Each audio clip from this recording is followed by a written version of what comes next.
Nagarjuna Sagar project నిండుకుండను తలపిస్తోంది. ఎగువన కృష్ణానది పరివాహిక ప్రాంతాల్లో భారీ వర్షాలు కురుస్తుండటంతో ప్రాజెక్టులోకి పెద్ద ఎత్తున వరద నీరు చేరుతోంది. పూర్తి స్థాయి నీటి మట్టం 590 అడుగులుగాను ప్రస్తుతం 564 అడుగులకు చేరుకుంది. నీటి నిల్వ సామర్థ్యం 312 టీఎంసీలకు గాను ప్రస్తుతం 244 టీఎంసీలకు చేరుకుంది. దాంతో 1-2 రోజుల్లో గేట్లు ఎత్తే అవకాశం ఉంది. నాగార్జున సాగర్ కు 67,133 క్యూసెక్ల నీరు వచ్చి చేరుతోంది.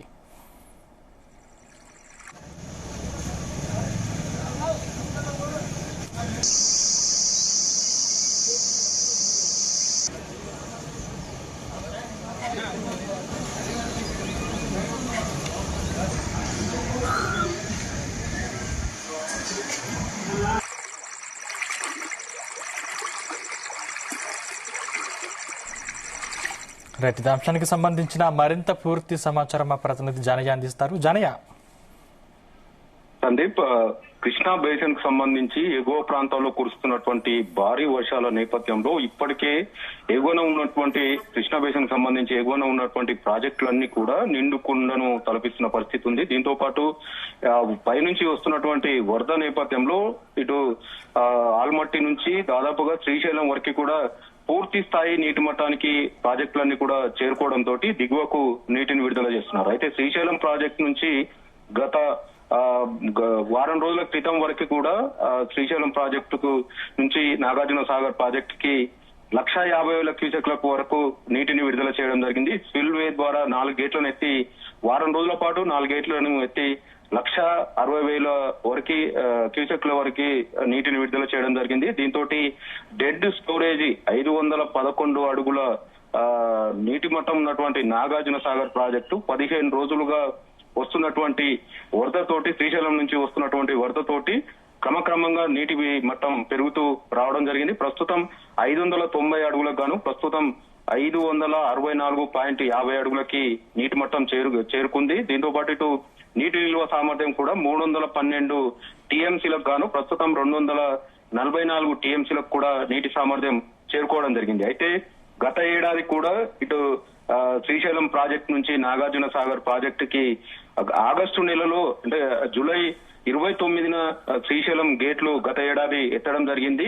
భారీగా వరద ప్రవాహం రావడంతో శ్రీశైలం ప్రాజెక్టు పూర్తి స్థాయి నీటి మట్టానికి చేరుకున్న సిచ్యువేషన్ లో గత ఏడాది భారీగా దాదాపుగా 3 లక్షల పైగా క్యూసెక్లకు పైగా నీటిని నాగార్జున సాగర్ ప్రాజెక్టుకు విడుదల చేయడం జరిగింది. దీంతో దాదాపుగా 10 రోజుల్లోనే నాగార్జున సాగర్ ప్రాజెక్టు కూడా పూర్తి స్థాయి నీటి మట్టానికి చేరుకోవడంతో ఇటు నాగార్జున సాగర్ ప్రాజెక్టు గేట్లను కూడా ఆగస్టు నెలలో ఎత్తి దిగువకు నీటిని విడుదల చేయడం జరిగింది. అయితే ప్రస్తుతం శ్రీశైలం నుంచి గత జూన్ ఏదైతే 15 రోజుల నుంచి శ్రీశైలం నుంచి మొదటగా 50,000 క్యూసెక్ల వరకు నీటిని విడుదల చేయడం జరిగింది.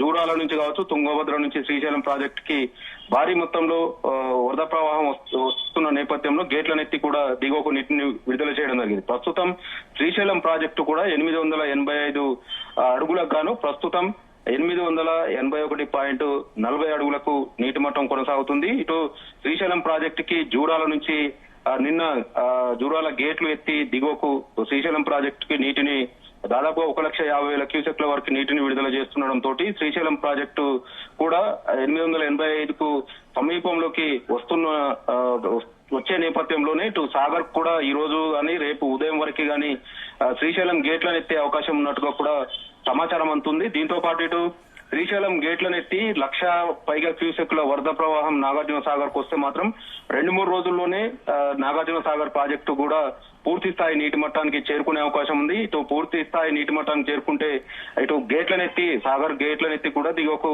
నీటిని విడుదల చేసే అవకాశం అయితే ఉన్నట్టుగా కూడా అధికారులు చెప్తున్నారు.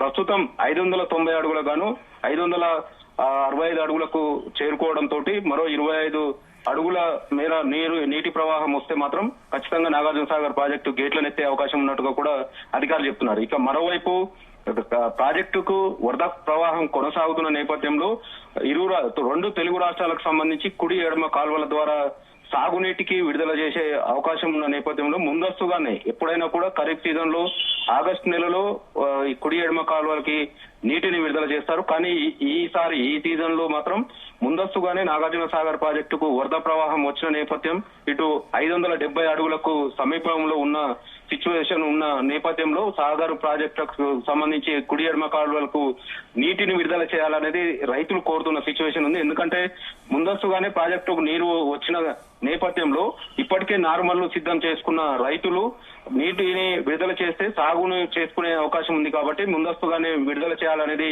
రైతులు కోరుతున్న నేపథ్యంలో ఇటు అధికారులు, ప్రభుత్వం, రాష్ట్ర ప్రభుత్వం కూడా దీనిపైన మరో 4-5 రోజుల్లోనే సాగర్ కుడి ఎడమ కాలువలకి నీటిని విడుదల చేసే అవకాశం ఉన్నట్టుగా కూడా అధికారులు చెప్తున్నారు. ఎందుకంటే 570 అడుగులకు నీటి మట్టం చేరుకుంటే 2 కాలువలకు నీటిని విడుదల చేసే ఛాన్స్ ఉంటుంది కాబట్టి మరో 5 అడుగుల దూరంలోనే ప్రాజెక్టు నీటి మట్టం ఉన్న నేపథ్యంలో 2 రోజుల్లో ఈ 570 అడుగులకు నీటి మట్టం చేరుకుంటుంది. ఈ నేపథ్యంలోనే గురువారం వరకు మాత్రం సాగర్ ఎడమ కుడి కాలువలకి నీటిని విడుదల చేసే అవకాశం ఉన్నట్టుగా కూడా అధికారులు చెప్తున్నారు.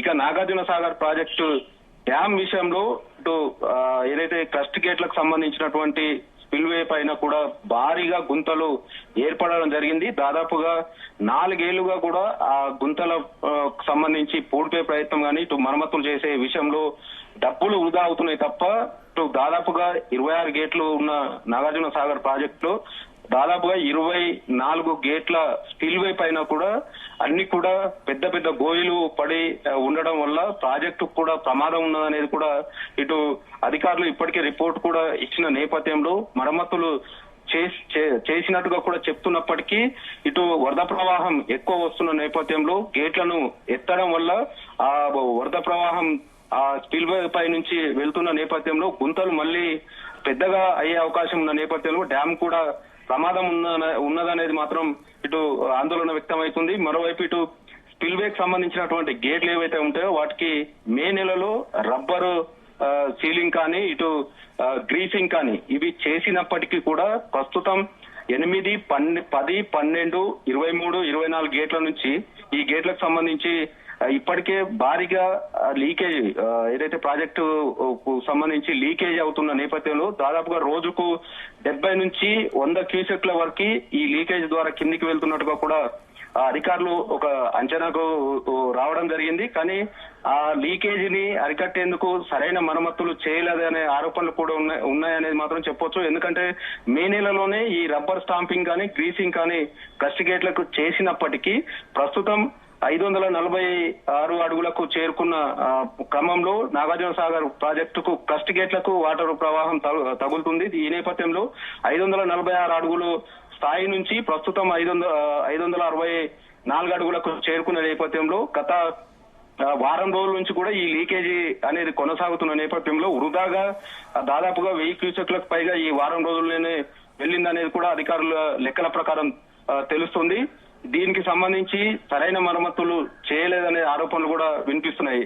ఎందుకంటే జూరాల ప్రాజెక్టుకు సంబంధించి క్రస్ట్ గేట్ల విషయంలో అధికారులు సరైన ముందస్తు చర్యలు తీసుకోకపోవడంతో ఒక గేటు కూడా విరిగి దిగువకు నీరు వెళ్లిపోయిన సందర్భం ఉంది. దీంతో పాటు ప్రాజెక్టు కూడా భారీ ఎత్తున ప్రమాదం జరిగే అవకాశం ఉన్న నేపథ్యంలో క్రస్ట్ గేట్లకు సంబంధించి డ్యామ్ సేఫ్టీకి సంబంధించి అధికారులు చర్యలు విషయంలో మాత్రం తీసుకుంటున్నప్పటికీ పైనే మరమ్మతులు చేసి వదిలేస్తున్నారనే ఆరోపణలకు ప్రస్తుతం అవుతున్నటువంటి క్రస్ట్ గేట్ల నుంచి లీక్ అవుతున్నటువంటి నీటిని చూస్తే మాత్రం అర్థమవుతుంది. ఇటు శ్రీశైలం ప్రాజెక్టుకు సంబంధించి క్రస్ట్ గేట్ విషయంలో కూడా నీటి లీకేజ్ అనేది కొనసాగుతున్న నేపథ్యంలో డ్యామ్ సేఫ్టీ విషయంలో అధికారులు నిర్లక్ష్యం వహిస్తే డ్యామ్ కే ప్రమాదం ఉండే అవకాశం ఉందనేది కూడా అందరూ అంటే ప్రజలు ఆరోపిస్తున్న నేపథ్యం ఉంది. శ్రీశైలం ప్రాజెక్టుకు సంబంధించి కూడా స్పిల్వే పైన పెద్ద గోయిలాగా ఏర్పడడం తోటి స్పిల్వే గేట్లను ఎత్తిన సమయంలో వరద అనేది పైనుంచి ఒకేసారి కిందికి వెళ్తున్న క్రమంలో అవి భారీగా గుంత ఉన్న నేపథ్యంలో అది ఇంకా మరింత పెద్దగా ఏర్పడి డ్యామ్ కే ప్రమాదం ఉండే సిచ్యువేషన్ ఉంది. ఇటు సాగర్ ప్రాజెక్టుకు సంబంధించి కూడా 26 గేట్ల స్పిల్వే ఏదైతే ఉందో ఆ స్పిల్వేకి సంబంధించి కింద మొత్తం దాదాపుగా 24 గేట్ల స్పిల్వేకి సంబంధించి కూడా ప్రస్తుతం అదే గోతులు ఉన్న నేపథ్యటువంటి వరద నేపథ్యంలో మరో 5 రోజుల్లో గానీ వారం రోజుల్లో గానీ ఎక్కువ ప్రవాహం వస్తే మాత్రం నాగార్జున సాగర్ ప్రాజెక్టు గేట్లను కూడా ఎత్తే అవకాశం ఉన్న నేపథ్యంలో స్పిల్వేకి సంబంధించినటువంటి ఆ గోవేలు ఏర్పడిన మరమ్మతులు చేసినా గానీ సరైన నాణ్యత పాటించకపోవడం తోటి మళ్ళీ గేట్లు ఎత్తిన సమయంలో అవి ఇంకా పెద్దగా గొయ్యలు ఏర్పడే నేపథ్యంలో ఇటు ప్రాజెక్టు కూడా ముప్పు ఉన్నదనేది మాత్రం ఆరోపణలు వినిపిస్తున్నాయి. ఈ విషయంలో డ్యామ్ సేఫ్టీ ముఖ్యం కాబట్టి దానిపైన అధికారులు దృష్టి సారించాల్సిన అవసరం ఉందనేది కూడా ఇటు డిమాండ్ వినిపిస్తున్న నేపథ్యం ఉంది. మరోవైపు ఇటు సాగర్ ప్రాజెక్టు విషయంలో మొన్నటి వరకు కూడా కొద్ది రోజుల క్రితం వరకు కూడా తెలంగాణ ప్రభుత్వం మెయింటెనెన్స్ చేసేది. మెయింటెనెన్స్ సంబంధించి తెలంగాణ ప్రభుత్వమే చూసుకునేది. ఇటు గ్రీసింగ్ సంబంధించి కానీ కస్ట్ గేట్ల విషయంలో కానీ వస్తున్న ప్రవాహం లెక్కలు కానీ వాటర్ రిలీజ్ సంబంధించినటువంటి లెక్కలు కానీ ఇతర ప్రాజెక్టు విషయంలో స్పిల్వేకు మరమ్మతుల విషయంలో కూడా తెలంగాణ ప్రభుత్వమే ఈ అన్ని కూడా చూసుకునే పరిస్థితి ఉంది. కానీ ప్రస్తుతం ప్రాజెక్టుకు సంబంధించి కొంత వివాదం కొనసాగుతుంది. అటు ఏపీకి సంబంధించినటువంటి ఏదైతే పోలీసు బలగాల చేతుల్లో ప్రాజెక్టు నాగార్జున సాగర్ ప్రాజెక్టు ఉండడం తోటి ఇటు తెలంగాణకు సంబంధించినటువంటి అధికారులు నీటిపారుదల శాఖ అధికారులు మాత్రం పనులు చేస్తున్నప్పటికీ కూడా దానిపైన సరైన దృష్టి సారించకపోవడం తోటి ఇటు ప్రస్తుతం కస్ట్ గేట్ల ద్వారా లీకేజ్ అనేది కొనసాగుతూనే ఉంది. మరో 5 నుంచి వారం రోజుల లోపే సాగర్ ప్రాజెక్టు పూర్తి స్థాయిలో నిండే క్రమంలో గేట్లను ఎత్తే అవకాశం ఉంది కాబట్టి ఇటు లీకేజ్ అనేది కూడా ప్రాబ్లం ఉంది. మరోవైపు ఇటు స్పిల్వే అనేది కూడా ప్రాబ్లం ఉన్న నేపథ్యంలో దీనిపైన దృష్టి సారించాలనేది మాత్రం కోరుతున్న సిచ్యువేషన్ ఉంది. ఇక మొత్తానికైతే శ్రీశైలం ప్రాజెక్టు కూడా మళ్లీ వరద ప్రవాహం పెరగడం తోటి గేట్లు ఎత్తే అవకాశం ఉన్న నేపథ్యంలో నాగార్జున సాగర్ ప్రాజెక్టుకు ప్రస్తుతం వస్తున్నటువంటి 68,000 క్యూసెక్ల వరద ప్రవాహం 1,00,000కు పైగా పెరిగే అవకాశం ఉన్నట్లుగా కూడా అధికారులు అంచనా వేస్తున్నారు. అందుకు తగ్గట్టుగా కూడా ఏదైతే కుడి ఎడమ కాలువలో నీటి విడుదల విషయంలో కూడా ప్రభుత్వానికి ఇప్పటికే ప్రణాళికలు కూడా పంపించినట్టుగా తెలుస్తుంది. ఎందుకంటే ముందస్తుగానే 25 రోజుల ముందుగానే నాగార్జున సాగర్ ప్రాజెక్టుకి వరద ప్రవాహం రావడం, ఇటు సాగర్ ప్రాజెక్టుకు సంబంధించి ఎడమ కుడి కాలువలతో పాటు వరద కాలువ కూడా ఉంటుంది. ఈ ప్రాజెక్టు సంబంధించి ఈ కాలువల ద్వారా నీటిని విడుదల చేస్తే రైతులు వ్యవసాయాన్ని ముందస్తుగానే సాగు చేసుకునే అవకాశం ఉన్న నేపథ్యంలో నిన్న ఉప ముఖ్యమంత్రి బట్టి విక్రమార్క కూడా ప్రాజెక్టును సందర్శించడం జరిగింది. విద్యుత్ ఉత్పాదన కూడా కొనసాగుతుంది. ప్రాజెక్టులో నీటి మట్టం పూర్తి స్థాయికి చేరుకునే అవకాశం ఉంది కాబట్టి విద్యుత్ ఉత్పాదన అనేది అలాగే పూర్తి స్థాయిలో చేయాలనేది కూడా ఆయన అధికారుల సమీక్ష సమావేశంలో చెప్పడం జరిగింది. అయితే నాగార్జున సాగర్ ప్రాజెక్టులో విద్యుత్ ఉత్పాదన అనేది రివర్స్ పంపింగ్ ద్వారా కొనసాగుతుంది. ప్రస్తుతం ఏదైతే విద్యుత్ ఉత్పాదనకు సంబంధించి వాడినటువంటి వాటర్ అంతా కూడా మళ్ళీ రివర్స్ అదే విద్యుత్ ఉత్పాదన చేసేందుకు కూడా ఉపయోగం ఉంటుంది, అంటే వినియోగించాల్సి ఉంటుంది. కాబట్టి ఆ వరద ఏదైతే వినియోగించినటువంటి వాటర్ బయటికి వెళ్లకుండా అక్కడే విద్యుత్ ఉత్పత్తికి ఉపయోగిస్తారు కాబట్టి అది వృధాగా కాకుండా ఉంటుంది. కాబట్టి అన్ని యూనిట్ల ద్వారా విద్యుత్ ఉత్పాదన చేయాలనేది కూడా బట్టి విక్రమార్క నిన్న అధికారులకు సూచించడం జరిగింది. మొత్తానికైతే నాగార్జున సాగర్ ప్రాజెక్టుకి ప్రస్తుతం వస్తున్నటువంటి 68,000 క్యూసెక్ల వరద ప్రవాహం శ్రీశైలం గేట్లు ఎత్తే అవకాశం ఉంది కాబట్టి, ఎందుకంటే పైనుంచి కూడా జూరాల నుంచి శ్రీశైలంకి 1,50,000 క్యూసెక్ల వరకు వరద ప్రవాహం వస్తున్న నేపథ్యంలో ఇటు ఇప్పటికే 881.60 అడుగులకు నీటి మట్టం ఉన్న శ్రీశైలం ప్రాజెక్టు మరో 885 పూర్తి స్థాయి నీటి మట్టం కాబట్టి ఎగువ నుంచి వస్తున్నటువంటి వరద ప్రవాహాన్ని అంచనా వేస్తూ అదే స్థాయిలో కిందికి నాగార్జున సాగర్ ప్రాజెక్టుకి విడుదల చేయాలనేది కూడా అధికారులు నిర్ణయించినట్టుగా కూడా తెలుస్తుంది. ఇటు విద్యుత్ ఉత్పాదన కుడి ఎడమ శ్రీశైలం ప్రాజెక్టు సంబంధించి కుడి ఎడమ విద్యుత్ ఉత్పాదన కేంద్రాల ద్వారా దాదాపు 70,000 క్యూసెక్ల వరకు వినియోగిస్తున్నారు. అదంతా కూడా ప్రస్తుతం సాగర్ ప్రాజెక్టుకి ఇన్ఫ్లోగా వస్తుంది.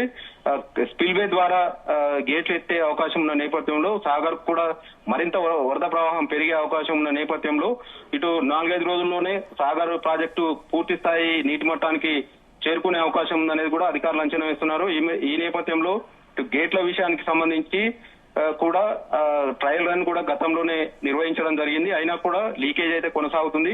మొత్తానికైతే నాగార్జున సాగర్ ప్రాజెక్ట్ కూడా జలకళ సంతరించుకుందని చెప్పవచ్చు. మరో వారం రోజుల లోపే నాగార్జున సాగర్ ప్రాజెక్టు పూర్తి స్థాయి నీటి మట్టానికి చేరుకునే అవకాశం ఉంది. గేట్లు కూడా ఎత్తే అవకాశం ఉందనేది కూడా అధికారులు అయితే అంచనా వేస్తున్నారు. Sandeep, thank you Janaiah.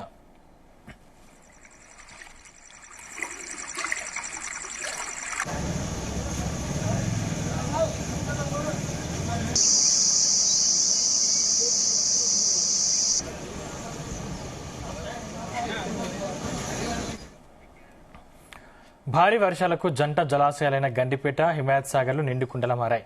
గండిపేట హిమాయత్ సాగర్లకు వరద పోటెత్తింది. గండిపేట జలాశయం ఎగువ ప్రాంతాలైన చేవెళ్ల, వికారాబాద్, శంకరపల్లి, ముమాన్పల్లి, దొబ్బిపేట ప్రాంతాల్లో కురుస్తున్న వర్షం నీరు మూసీ నది ద్వారా జలాశయానికి చేరుతుంది. అలాగే హిమాయత్ సాగర్ రిజర్వాయర్కు చేవెళ్ల, అందాపూర్, కొత్వాల్, పేట్, నర్కుడ, తాండూరు, మొయినాబాద్ ప్రాంతాల్లో కురుస్తున్న వర్షం నీరు ఈసీ నది ద్వారా జలాశయానికి చేరుతుంది.